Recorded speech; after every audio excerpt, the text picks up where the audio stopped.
Welcome back to the program. Let's go to Labrador on line number 2. Good morning, Denise Cole. You're on the air. Good morning, Patty. How are you this morning? Oh, I'm feeling good. Feeling a little wound up, of course, as you can expect from coming back from the protest this morning. But feeling good. Give us some idea what went down at the protest. Now, people will quickly say, oh, I saw some pictures, only looked like a half dozen people there. But that doesn't necessarily tell the tale. What happened this morning? Absolutely. I think you're incredibly right. We had people sort of coming and going. We expect a bigger crowd at noon. We understand people got to work and stuff today, and 8 o'clock is early. Most people are going to work for 8:30. This morning was about us getting together and setting the tone as the leaders were going into these meetings. If they're here to talk about Aboriginal issues, we certainly, sort of felt the way that things were being portrayed yesterday where they got a tour of Muskrat Falls. I don't know how you come to Labrador and talk about Aboriginal issues and then not talk to Aboriginals or the people who live here. So we wanted to have that opportunity to have our voices heard. There's many, many issues besides Muskrat Falls, certainly around social issues, infrastructure, poverty, food security, our water quality, our transportation systems. I mean, the list goes on and on about the imbalance that we constantly see of how the Newfoundland government does things in Labrador to come and sort of show off and do it, not even show off, I guess, do a show and tell of his project, but not talk to people is frustrating for us. Are there Aboriginal leaders involved in the Premier's meetings today? Well, this is what we saw this morning. It's the the Aboriginal organization leaders. So actually, they were the ones who came out mostly and spoke with us. The chief from AFN and as well as the representative from the Congress of Aboriginal Peoples came out and assured us that they understand our issues. They see them in their communities as well, and that they will certainly be speaking to that. I think it was, we didn't see many of the premiers come out, which was disappointing. Paul Davis did come out, and when the conversation got tough, he walked away from us. So what happened when it got tough? Explain that. Well, that we were having a conversation about why he came here and just did a show and tell of his project. Did he talk to any of the workers up there? Many issues, whether it's been discrimination or the hiring practices or safe working conditions about the North Spur and these issues about stability and how they're planning on doing that. And then about other issues, the fact that they had prime rib and salmon to choose from yesterday. We have people in Labrador who can't afford to get groceries, that they took a helicopter up to do their tour while we had to ask for a helicopter that we never got for search and rescue that time, a while back. Our transportation system, we certainly wasn't going to take them on that South Coast, Trans-Labrador Highway, as they like to call it, which is a gravel road. So he can't just come here and show off what he owns and not talk about real issues and come and talk to us, the people. I asked him, did he go to any of the nonprofits yesterday, or to the food bank, or to the hospital, or to any of those places, and he couldn't answer that. And then he just said it was a one-sided conversation, and we said, well, now you know what it feels like, because you seem to have a conversation about Labrador without including Labrador all the time. And Denise, let me ask you a question. Thank you, and he walked away. Specifically, a question here. I know this is a choice of words on purpose that you and others use. You say Davis is up there to show something off that he owns. Is that in regard to, whether it be comments of the past from Premier Dunderdale and who owns Labrador when we're talking about rifts with Quebec and the decision-making in St. John's when it comes to the mighty Churchill River? Is that why you use that phrase of who owns the Churchill River? That's absolutely where it comes from. Right back from Confederation when Joey Smallwood came here and talked about the Labrador that he owned and what he was never going to have seen here and what he was going to take from here. We've had a consistent stream of leadership since then who treat this as their resource warehouse here. They take from Labrador and they don't properly invest in Labrador. We still have some of the worst conditions around poverty, around infrastructure, our communication systems. The list goes on and on. So it was really frustrating to know that they came yesterday and that they didn't go visit the communities. They didn't go talk to the town council about the need for a wellness center here.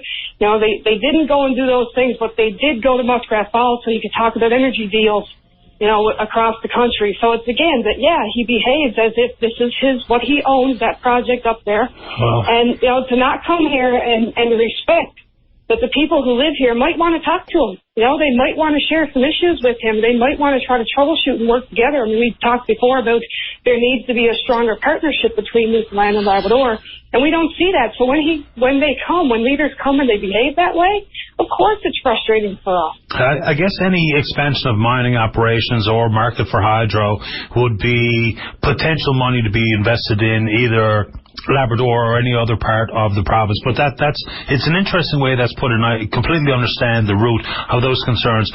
Denise, one of the issues that people always talk about is that Labrador is different for a variety of reasons. Cultural, heritage, population of indigenous people or aboriginal people, the association with the land. But many of the things that you describe, are the solutions strictly based on dollars and cents, or is the understanding of life in Labrador as important or more important than the money? Because sometimes the message gets lost, because a lot of the things you need addressed basically boils down to investment in. Because when we compare it to wealth taken out and investment going back in, it sort of leaves the understanding or the empathy position on the sideline. So how do you address that if you're trying to make us consider how we invest and what it means to understand, all in the same breath? I think it's about respect, and it doesn't feel like leadership comes and shows respect. And so, I mean, we don't expect government of Newfoundland to come and fix all of our problems, but dear God, they can come and talk to us. We can strategize together. You know, we saw that they look at the ferry system and look at the different things that how do we work together and strategize together to build up sustainable economic plans? I mean, we have something like Muskrat Falls that will give people jobs for 5 years. And then what? You know, we look at mining operations, we see what's happening, over in Lab West when there's a downturn and the boom and bust that gets created. Then they came up with, when the feds did this thing around uranium mining the other day, it's all this idea that they can, sort of treat this like it's a bargaining chip to create these deals without consideration of the environment, the culture, and what this really means to impact on people's lives. So we're not looking for someone to come and do something for us, but man, it's awful frustrating when they sort of come here and they get to say, look what we can offer in Labrador, but not really consult and properly talk with us about how we work together. We have, tourism is not properly developed here. We don't have the proper, like we used to have those in, I know it happened in Newfoundland too, around the regional economic development boards. But if you take the capacity of the rural and remote communities to be able to grow and advertise and market themselves, and yet we have to depend on this, provincial government of the St. John's, well, how are we supposed to get our feet up and underneath us, Denise, on that front, do you think that the treatment, as you perceive it, of Labrador is any different than it would be for some smaller rural regions of the island itself? Because I think if you took what you're saying and put it in the mouth of someone who's living in a smaller rural part of the island, there'd be very similar concerns and very similar comments that are laid at the feet of the, as you say, the St. John's-based provincial government. Do you think it's unique, or do you think it's just a part and parcel of urban versus rural? I think definitely there's some common ground and common issues between rural and remote, whether it's Newfoundland or in Labrador. I think that there is a uniqueness in Labrador that we have such a huge geography and the resource potential that we have and the amount of money and industry that comes out.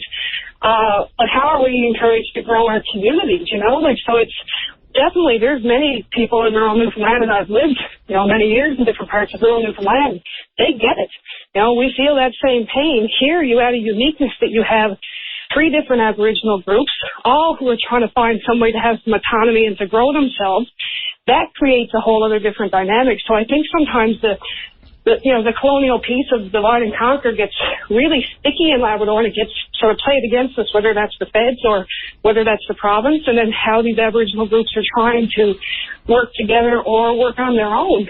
And then you have the non-Aboriginal population of Labrador who's right in the middle of the mix of that, and nobody really is looking out for them. So it creates some very unique dynamics in Labrador for us to try to grow, but I certainly empathize with much of rural Newfoundland who will say, we've had the boil orders too, we have the crappy roads too, we have the lack of hospital services too. So it's again, at what point does leadership take accountability on the grander scale of these things? Denise, all very well put. Last question before I make my way to the news. When these issues come up and people get emotional, which we all understand why, whether that be a towny issue where they get emotional, rural Newfoundland and or up in Labrador, the concept of separating always rears its head, whether it be the province from the country and or Labrador from the rest of the province. Is that a legitimate point of view, or is all our best hopes with a compromise, negotiation, understanding, investment? I seem to think the independence and the separation thing is more harmful than it is constructive. Your thoughts? I think there's certainly many of us who have a strong belief that if we in Labrador could have some self-determination, whether that looks like independence or separation or the fact that there's such an imbalance, and I think that is the root cause of many of us who talk about separation or talk about independence, is because when we've looked at history and how Newfoundland leadership has treated and worked with in reference to Labrador, they haven't tried to put some fairness in there, and the balance is not there. So when we're dealing with that, what other options do we have? We've tried to reach out. We've tried to have conversations. We've tried to look at let's create a strategy together. But we have a leadership that always walks away from that, just like Davis walked away from us this morning. As soon as he didn't want to hear those words about the inequalities, then they walk away. We have 4 seats out of 48. We'll always be outvoted. When it comes down to even these big major projects, people don't live here. They don't have to deal with the methylmercury in the food chain that we're going to have to deal with when Muskrat is finished.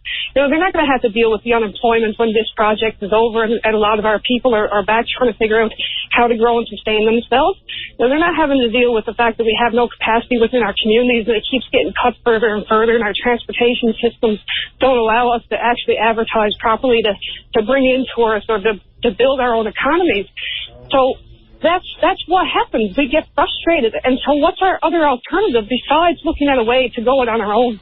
I always look back to when, Williams was so frustrated with Quebec and said, well, we'll go it alone. I get that frustration because we've been dealing with it since Confederation. Yeah, and it's an interesting way to put it, because sometimes we make decisions in haste that are based on emotions that may not necessarily serve the greater good, whether it be the boogeyman that we pretend Quebec is, and or provincial relations with the island and Labrador. Denise, I'm really glad you took the opportunity and the time to call the program this morning. I've enjoyed the conversation. I hope we talk again. Absolutely, and thanks for always listening, Patty. It allows us to get our voice out. We encourage people to come out at lunchtime, because we'll be back at Hotel North 2 parking lots, and we got our Labrador flags there, and a lot of the leaders have said that they're going to come out and talk to us again. So this is our chance to bring some of those messages forward. Stay in touch. Absolutely. Thanks. Take care. Thanks, Denise. Bye-bye. Denise Cole, passionate defender of Labrador issues today, and there's a lot to it. Sometimes maybe we should take 2 or 3 specifics and dig in further, but she had a lot to say. I'm glad she did, and hopefully spurs on further conversation. People on the island may indeed poo-poo investment in Labrador to any certain level or what have you, but I don't think the vast majority of people in Labrador cheer against the island, and or vice versa.